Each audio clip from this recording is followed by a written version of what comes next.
Today, November 1st, is the second anniversary of my channel becoming what it is today.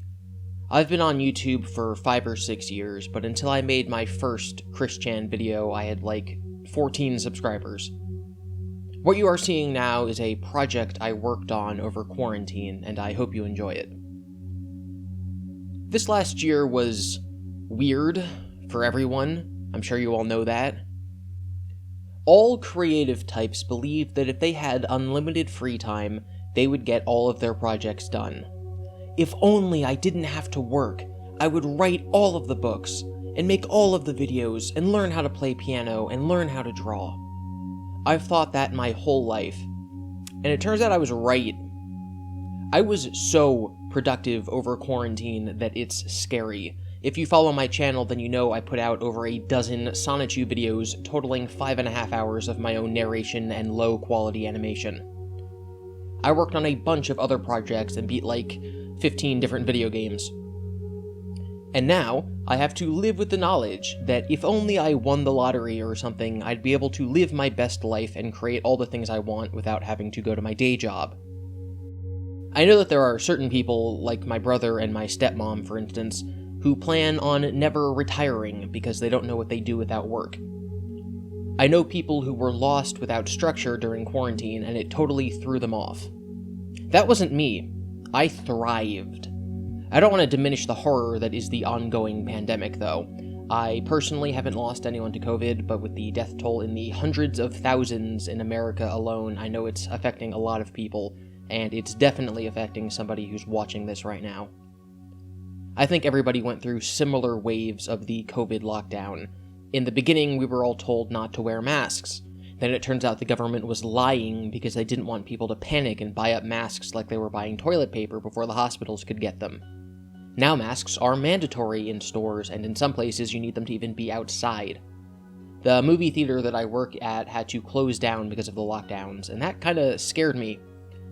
The fact that my governor could pick winners and losers and tell my company to shut down, but allow Walmart to stay open, is kind of infuriating. AMC Theaters says it will be bankrupt by the end of the year, and Regal Cinemas has closed down again because big studios aren't releasing new movies until, like, next March. The government is actively killing an industry by mandate, and that's kind of frightening. So, I actually had COVID. I'm almost positive that I picked it up while at Walmart. It was simultaneously the easiest illness I've ever dealt with, and also one of the most painful. I have never felt as cold as I did late at night with the fever. The world would spin around me, and I would literally shiver so hard that my teeth would chatter. What's the word for that? My teeth clicked together. It hurt. I also lost my sense of smell and taste for a couple days. But the thing is, I wasn't congested. I will take fever shivers over having a raw nose from having to blow my nose 10 times a minute any day. It took me about 8 days to get better, and since then I've been fine. Nobody else in my household got sick, and neither did my girlfriend, which makes me think that they were either asymptomatic or that the virus doesn't spread as easily as I've been told. I'm not going to give you medical advice, but that was just my case. Some other good news. Earlier this year, my cat got very sick.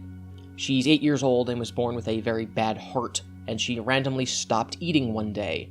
She dropped a lot of weight and barely moved around anywhere. We took her to the vet, and they said that she was likely to have a heart attack and that her heart was filling with fluid. They gave us extremely expensive medicine, and the bill to go to the vet was a lot because they did a lot of different tests. They also said that if she didn't have surgery, she would die.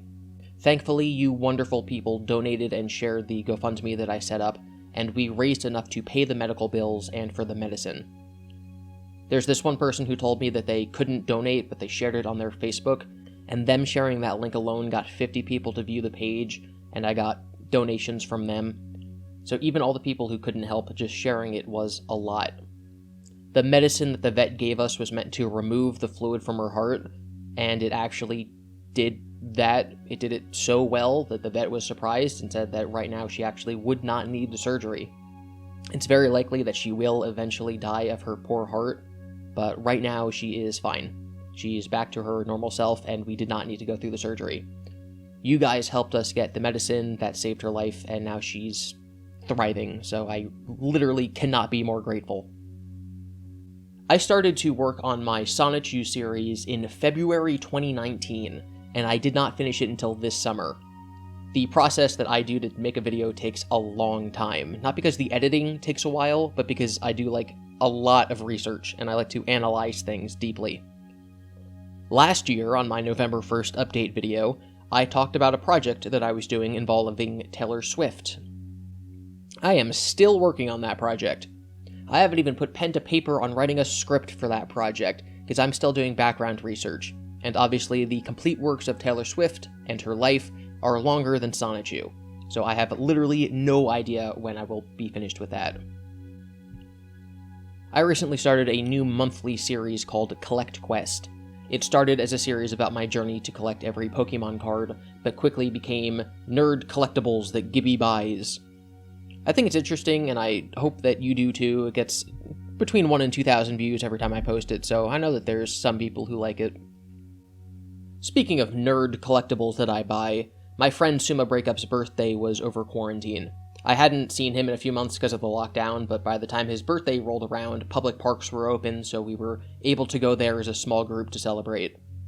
Suma Breakup loves Minecraft, and I asked him if he liked Lego, and he told me that he had never had Lego before. So naturally, I got him a Lego Minecraft set for his birthday, and he loved it. He's a streamer on Twitch, and he decided he wanted to do a live stream of himself building the Lego Minecraft set.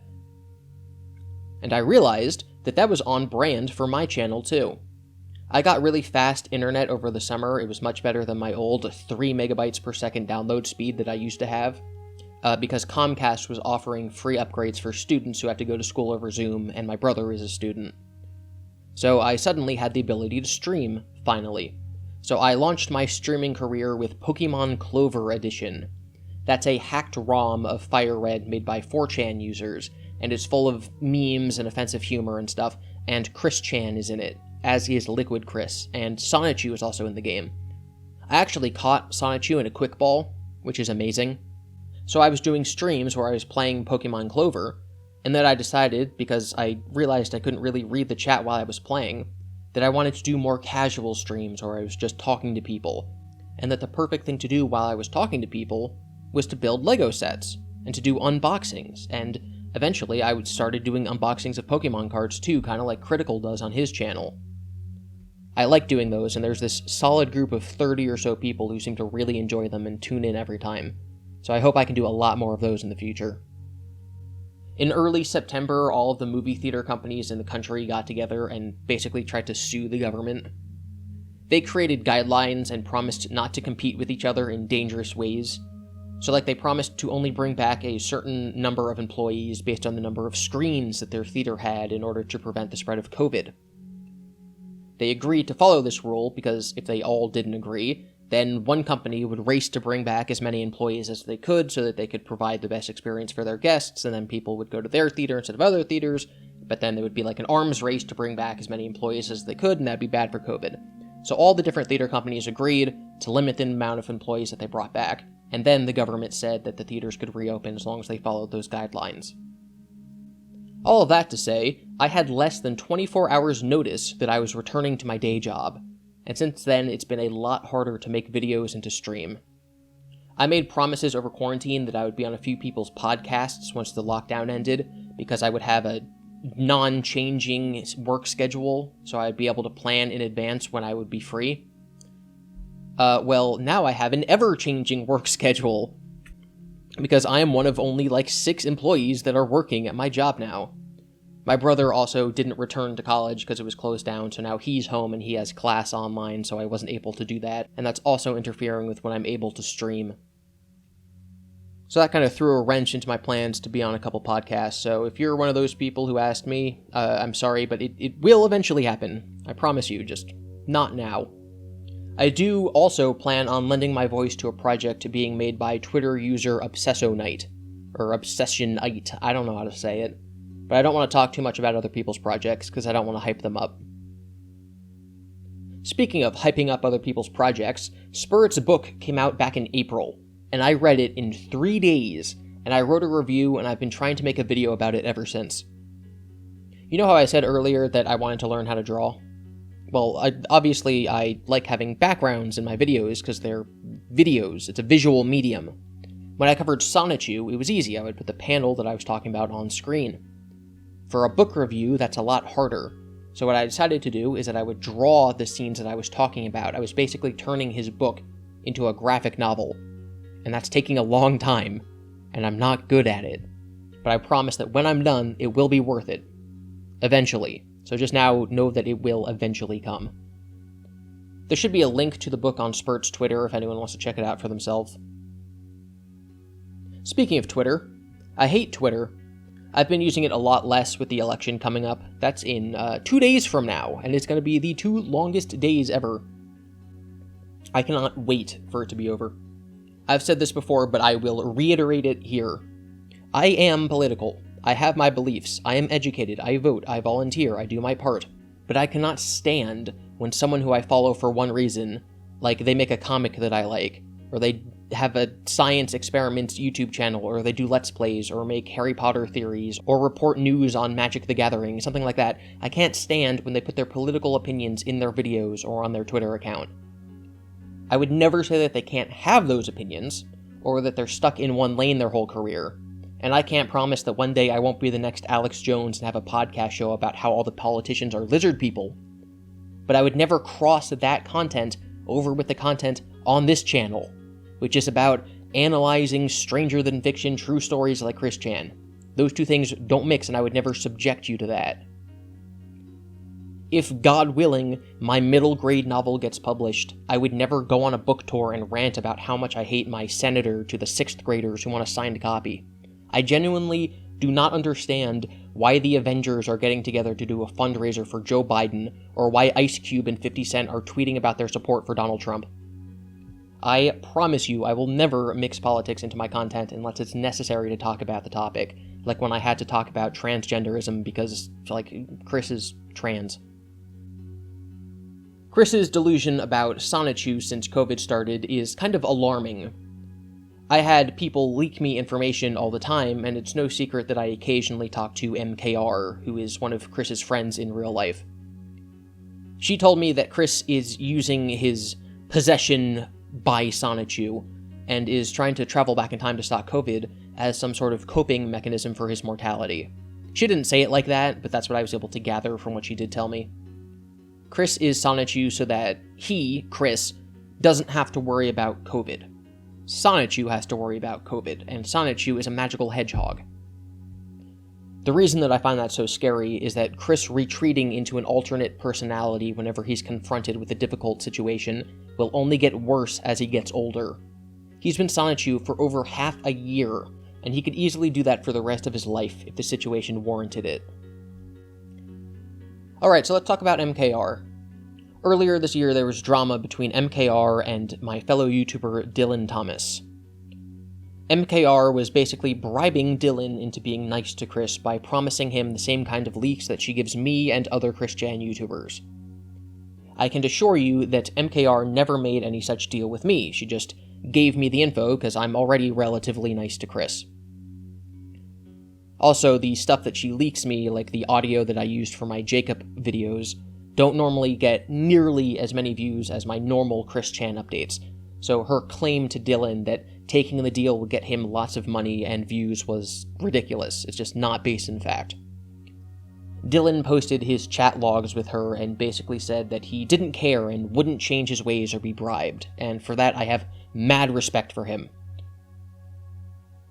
After their spat, people came to me and asked me what I thought about the story, and having already watched Dylan's video about it and read the logs, I had my opinion. One person asked me what I thought of MKR attacking Dylan, and I responded with a simple, quote, "It was the other way around." And I stand by that. Dylan called MKR the C word. And in my opinion, that was throwing the first punch, even though technically MKR was the one who began the conversation. Well, that led Dylan to making an exposed video about me, where he talked about all my faults, like trying to get Chris on Dr. Phil, and me taking MKR's bribe. Obviously, I never took MKR's bribe because she never bribed me with anything. But it looked like I was defending her after she claimed that we had made a deal. And so that looked really bad. The Dr. Phil thing is even more ridiculous because it happened like a year before Dylan made his video, and I had already apologized for it several times. If you're unaware, I wanted Chris at one point to go on Dr. Phil because I thought it would be funny. This is around the time when I had about 200 subscribers, and the concept of Chris Chan ever watching my videos or knowing that I existed was just so impossible to me. And then the moment that Chris responded and said that he would think about going on it, I realized that I had too much influence and that I was interfering with Chris's life, so I totally pulled back and stopped. Dylan claimed in his video that I said something that I had never said, and then he played an unrelated clip from one of my videos that did not back up that I had said that. This really confused me because I knew that I had never said it. On a live stream with Rogue Internet Man, Dylan repeated the lie and said that I deleted one of my Dr. Phil videos, which makes me think that he thinks that I said something that I never said. He made the claim in the script for his video. When he got around to editing, he couldn't find the clip of me saying it, so he convinced himself that I deleted that video, but didn't want to take it out, so he played an unrelated clip. That simply did not happen. If I was going to delete any video, it would have been all the ones where I wanted Chris to go on Dr. Phil, but those are still up.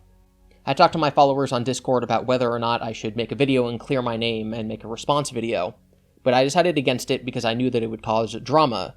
Dylan would probably respond to my video, and then I'd have to respond to his, and then all the people who are subscribed to our channels for Chris content would be inundated with drama videos. And I hate it when YouTubers that I like do that, so I decided not to. I figured that anyone who is dumb enough to listen to a claim, and then hear evidence that has nothing to do with the claim, and then still believe it, probably aren't worth fighting for. Since then, Dylan has deleted his tweets on the subject, and nobody really talks about it anymore, so I figured that we could just put what's in the past, say that it's done with. I don't dislike Dylan, and this didn't make me dislike him. I definitely do want to make it clear to him and anybody watching this that I was not on MKR's side in their debacle. All I took issue with was the description and the framing from this one person on Twitter saying that she attacked him first.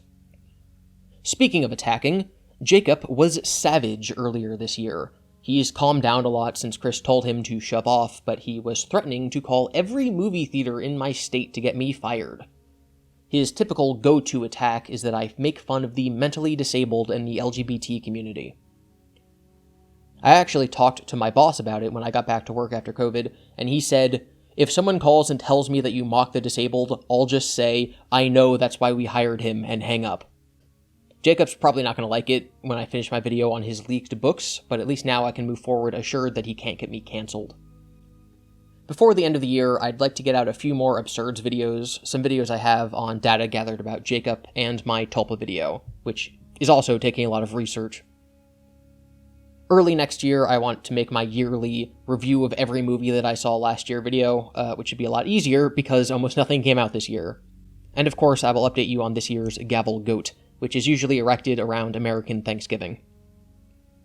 Also next year, I'd like to get out at least one piece of GiBi merch, and if you watch all my videos, you would know that it will probably be my sketch of Scooby-Doo. I'm really glad with how this painting turned out. I've been told that it's extremely creepy how detailed the hands are, and how undetailed things like Chris's face are, which was kind of the point. Also, human anatomy is hard. This painting is going to be my new Twitter banner for the foreseeable future, so I hope that you get used to looking at it. What, you don't know my Twitter handle? Well, that's GiBi_Devin. You can follow me there for updates on all my stuff, and you can join my cesspool of a Discord in the description below. Thanks for watching. I'd feel wrong to say that it's been a great year, with all things considered, but I will say that I'm glad that everybody watching this made it through the year, and I hope things get better soon. Cheers.